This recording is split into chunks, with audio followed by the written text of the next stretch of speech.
Hello, friends. This is Tony Burns, bringing you another episode of As the Sports World Burns. Sports, with an old school wisdom with new school perspective.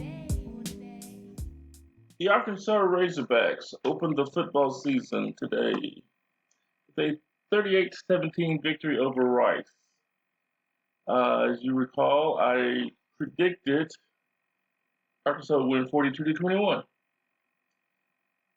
I got the point spread right. Actually, 21 points. Hit right on the nail right on the head with the point spread. But I'm not going to lie to you. This was not the way I thought this game would go. Arkansas looked. What's the word? What's the worst thing? They looked like Chad Morris was the offensive coordinator in the first half. And I know that's harsh. That's really harsh. But, oh my God, they were so bad in the first half. I thought those days were over. I really thought those days of watching a team with a hog on the hat be that inept on offense and in special teams. Special teams was just as pathetic. Razorbacks went into the locker room at the half, trailing 10-7. The first half, they had Arkansas had a punt blocked. They committed a penalty on literally every kick return they had. It was woeful. The only score was a KJ Jefferson 34-yard touchdown run. I'm not sure if it was a design run or if it was a scramble. It looked good, but that was it. They could not put a pass. Jefferson starts the season, nerves probably. He didn't look good throwing early. His receivers dropped a couple early, including his best receiver, which is interesting. First half was terrible. Two halves to every game, thankfully. Rice actually took a lead 17-7 in the third quarter. They had a big pass play against our Arkansas defense, which played, other than that one or two plays, Arkansas defense was the saving grace of the day. Despite the fact that every linebacker on the roster pretty much was ejected for targeting, but that's a whole other issue. But I'm wondering, had Rice not scored the touchdown to go up 17-7, would it have been possible that Arkansas would have sleepwalked? Arkansas would have kept dozing for the entire game. Rice might have been better off just taking the 10-7 win. I don't know if Arkansas would have ever started playing had Rice not gone up 17-7 with that big play. I think that maybe that woke them up, because from that moment on, there was a sense of urgency. The offense started clicking. They started getting the running game going. They started hitting some short passes. It was a completely different team. I'm not sure how to explain it. I really believe Rice woke Arkansas up with a big pass play. Woke the crowd up. The crowd was booing a little bit in the first half. And before people start saying, how could you boo the Razorbacks? They deserve to be booed in the first half. I'm sorry. They were, I don't want to hear any of the players or the coaches complaining that the home crowd booed them. That was awful what they're going through in the first half. And when they started playing better, the crowd got behind them. The Arkansas Razorback fan base wants to cheer the Hogs. They don't go to the game to boo. They go to the game to cheer. They desperately want to cheer the home team. So when they boo, you deserved it. So don't give me that. But and at the end of the day, the Razorbacks covered the point spread. They got a 3 touchdown victory, which is very important. I think they found a quarterback. KJ Jefferson, second half looked very good. He didn't really throw any deep passes, but I don't know if they need to. They had a couple plays I thought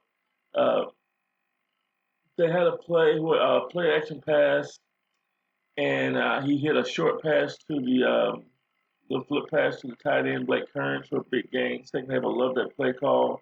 Came back to the same thing with Burks, wide receiver, kind of a dragging across, and a short pass. He turned it upfield, got some yards after the catch. Love that play call. Tyson Morris made a great one-handed catch. It's probably the deepest throw he actually made.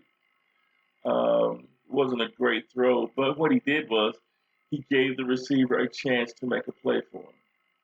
He kept the ball in bounds. He didn't throw it 8 feet over his head. He didn't skip it on the ground. He gave the guy a chance to make a play, and the receiver went out and made a play for him.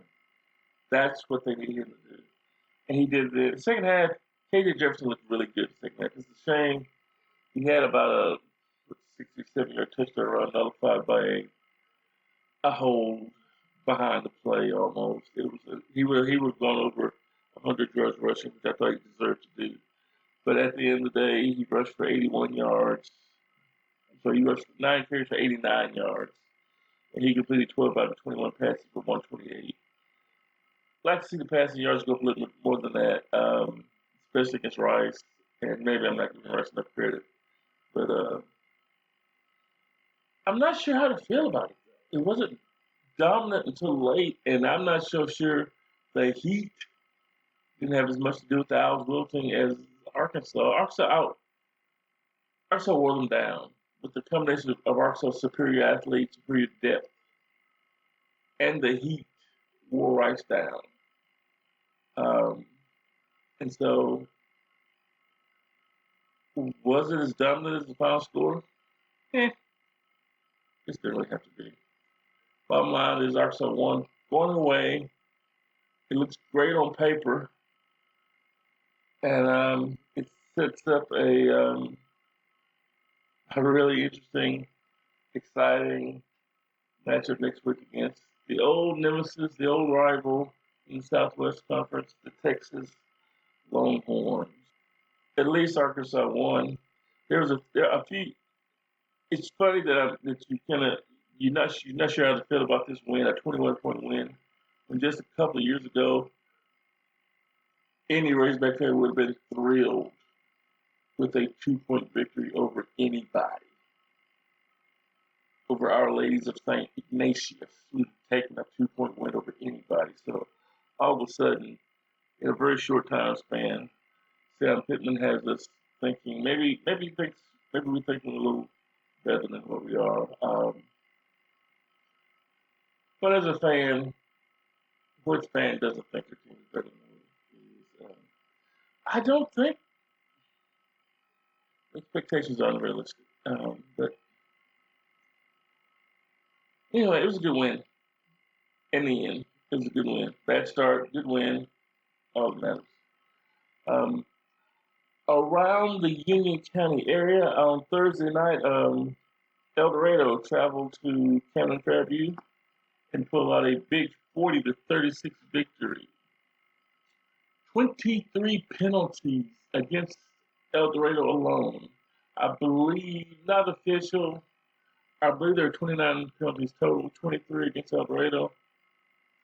Needless to say, El Dorado coach Stephen Jones wasn't thrilled with the officiating. And why would he be? The penalties were, they called 4 pass interference penalties. 1 looked like it was legit. They called, I believe, 3 roughing the passer penalties. I'm going to be totally honest with you. Wasn't watching those plays. I was watching the quarterback ball being released. I could not give you a verdict on how legit the roughing the passer penalties were. I had a player ejected. Nobody knows why he was ejected. The Edinburgh coaching staff is going to appeal that and see if they can get that overturned. Coach Jones seemed pretty confident that there was nothing on film that would show the kid deserved to be ejected. It was just a weird game from the officials. Other than the flags, the Wildcats looked really good. Offensively, wow. They have so much speed. They have so much speed. Oh my God. A friend of mine, Rick Butler, texted me during the game after Jackie Washington scored on a 68-yard run. I don't have the text in front of me. That's one of the fastest kids I've ever seen. I texted him back, that the quarterback's probably faster. And it's true, the quarterback, Sherman Rester, I wasn't there, but Coach Jones said at one of the camps he was clocked about 4.39 in the 40. Obviously, DeAndre Burns and Jackie Washington, two of the fastest football players in the state. And come track season, I'm confident they'll be two of the fastest track athletes in the state. Wildcats loaded. They had a touchdown pass, 63 yards, another touchdown pass, 54 yards, a touchdown run of 68 yards. They're so explosive. This season is going to be so much fun to watch El Dorado's offense play. Every play, just little short hitches, and they can turn it to 70-yard touchdowns on every single play. Multiple guys. I mean, guys on either side. They have 4 receivers that are top shelf receivers. The quarterback, like I said, the dual threat runs sub 4.4, 40. He's got an arm. He looks fairly accurate against Camden, and Camden Fairview has athletes on defense. They have an athletic secondary. I don't even want to imagine what El Dorado's receivers are going to do against. I'm not going to call the names out, but there are a couple of teams on the schedule that don't have a snowball's chance in Arizona of keeping up with El Dorado's receivers. Good luck with that. And El Dorado unleashed a running game. The offensive line stepped up and looking for a running back, so they went to the baseball team and plucked the center fielder, Shadarius Plummer, off the baseball team. Plugged him in the running back. Looked good. Looked real good. They gave him a few holes. He ran between the tackles. He was getting tough yards. He ran hard. I like that kid. I hope he can stay healthy because he's not avoiding a lot of contact. So, I mean, I hope he can stay healthy. We'll see. The offensive line looked pretty good, though. And obviously, the defense switched to a 3-4. They didn't get to play 3-4 a lot because the Cardinals went to some Maryland I type offense, which is heavy run. And the Walkers had to get out of the 3-4, brought 6 defensive linemen in. And 4 linebackers, and to match up to the offense. But the 3-4 looked good though against the run. Don't remember. I don't know. They shut Fairview's run game down pretty much until they went to this power thing. So, this could be an exciting year for El Dorado. I don't have anything else to say about that. Everyone's crowd was good too. We had a good fan showing at Camden Fairview. I dare say there were as many El Dorado fans there as were Camden Fairview fans. So, good start to the season for the Wildcats. The next night, I watched Smackover and Junction City play. Junction City won that game 20-0. That was a weird game. Junction City lost 7 fumbles and a muffed punt, and was never threatened. They lost 3 fumbles out of the end zone. Basically had 3 touchdowns that they just kicked out of the end zone and ended up being touchbacks. I've never seen that before in my life. You could have instructed them to do it, and I don't know if they could have done it as well.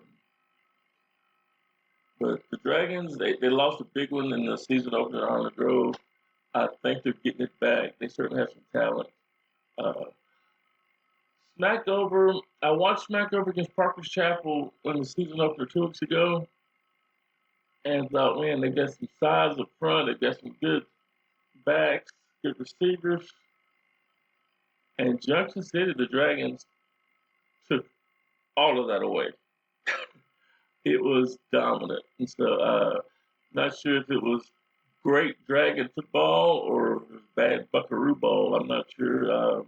I I hope Junction City is as good as they looked, and I'm hoping Smackover is a little bit better than they looked. They didn't get much done at all. Basically, they got nothing done. The only first downs they got, I remember getting 2 first downs, and every other first down they got was on penalty. It was dominant. And before I go, didn't see the game, but Strong opened up his 8-man football schedule with a big 54-0 win over Hermitage. Uh, and from what I understand, Strong's Junior High also opened its season with a 50-something to nothing win over a school from Louisiana. So it's exciting to think that the Bulldogs may be back. Like I said, they've been really low in numbers, which is why they dropped down to 8-man this season. I don't know if they want to get back up to 11-man or if they just want to stay at 8-man. I mean, there's nothing wrong with 8-man football, but they're off to a good start at it. Strong football was great in the 90s. Obviously, they won a state championship with Kenneth Dixon in the 2000s. But the last few years, the numbers have been just dwindling, and hopefully the Bulldogs can get back. And it's exciting to think that the Strong could be on the way back. So football season, it's off and running. We've got a Arkansas Razorback team that I watched today, and I still don't know what to think. Dorado Football team that has me giddy with excitement. Junction City is 1-1, but could be pretty good by the time the season's over if they can get some stickum or some really sticky gloves and hold on to the football. Not sure what to say about Smackover.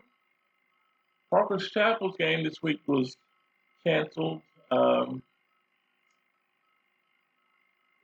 were supposed to play Lafayette County. I don't know much about the situation, so I'm not going to say anything else. Could be interesting year for Parker's Chapel. I did watch them against Smackover 2 weeks ago. They struggled. Don't know about Parker's Chapel yet. We'll see. And like I said, Strong could be on the way back up. But yeah, let's just leave it at that. Football's here. I'm eager to see it. I hope you all are too. Have a good day. As you work.